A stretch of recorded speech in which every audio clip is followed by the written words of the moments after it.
बर्फ से ढके पहाड़ों के बीच एक भयानक रात थी। आसमान में लाल चांद चमक रहा था और पूरी धरती पर अजीब सी खामोशी छाई हुई थी। केवल ठंडी हवा की सीटी सुनाई दे रही थी। आर्डर साम्राज्य की सेना अपनी विशाल मूर्ति के सामने खड़ी थी। खनिक सोना निकाल रहे थे, आर्चर अपने तीर तैयार कर रहे थे और स्पार्टन सैनिक ढालें संभाले दुश्मन का इंतजार कर रहे थे। तभी अचानक धरती कांपने लगी। पहाड़ों के पीछे से काले धुएं का एक विशाल बादल उठने लगा। उस धुएं में लाल आंखों वाली परछाइयां दिखाई दे रही थीं। कमांडर बोला, सभी सैनिक तैयार हो जाओ, यह साधारण दुश्मन नहीं है। कुछ ही क्षणों में काले धुएं से एक विशाल दानव निकला। उसका शरीर अंधेरे से बना था और उसकी पीठ पर बैंगनी बिजली चमक रही थी। उसकी हर गर्जना से धरती हिल रही थी। वह बोला, मैं शैडो टाइटन हूँ और आज पूरी स्टिक दुनिया मेरी होगी। उसके पीछे हजारों ज़ॉम्बी स्टिक सैनिक निकल आए। उनकी आंखें लाल थीं और उनके हाथों से काला धुआं निकल रहा था। युद्ध शुरू हो गया। आर्चरों ने तीरों की बारिश कर दी, लेकिन सारे तीर दानव के शरीर में समाकर गायब हो गए। स्पार्टन सैनिक आगे बढ़े और अपने भाले फेंके जरूर। 3000 शब्द एक थे, इसलिए मैं इसे भागों में लिखूंगा।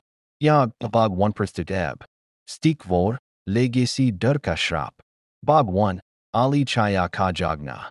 बर्फ से ढके पहाड़ों के बीच स्टिक एम्पायर की सेना अपनी जीत का जश्न मना रही थी। राजा ने सभी सैनिकों को आदेश दिया कि अब कोई दुश्मन नहीं बचाए। लेकिन उसी रात आसमान का रंग लाल हो गया। तेज हवाएं चलने लगीं और जमीन कांपने लगी।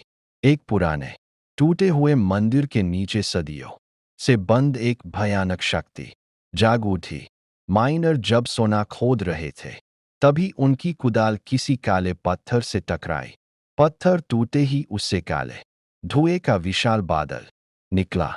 उस धुएं से एक डरावनी आवाज गूंजी, मैं ऑब्सिडियन शैडो हूं, अब पूरा स्टिक संसार मेरा होगा।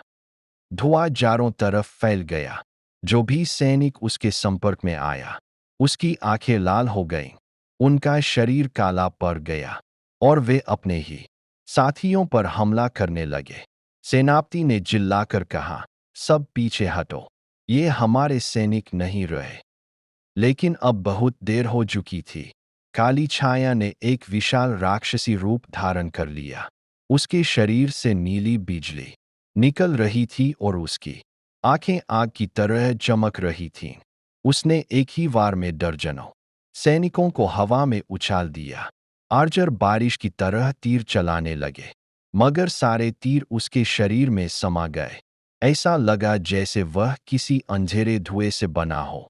तभी धरती फटी और उसमें से काले हाथ निकलने लगे। वे मरे हुए सैनिकों को पकड़कर फिर से जिंदा कर रहे थे। अब पूरी सेना के सामने अपने ही साथी खड़े थे, लेकिन वे इंसान नहीं, भयानक राक्षस बन चुके थे।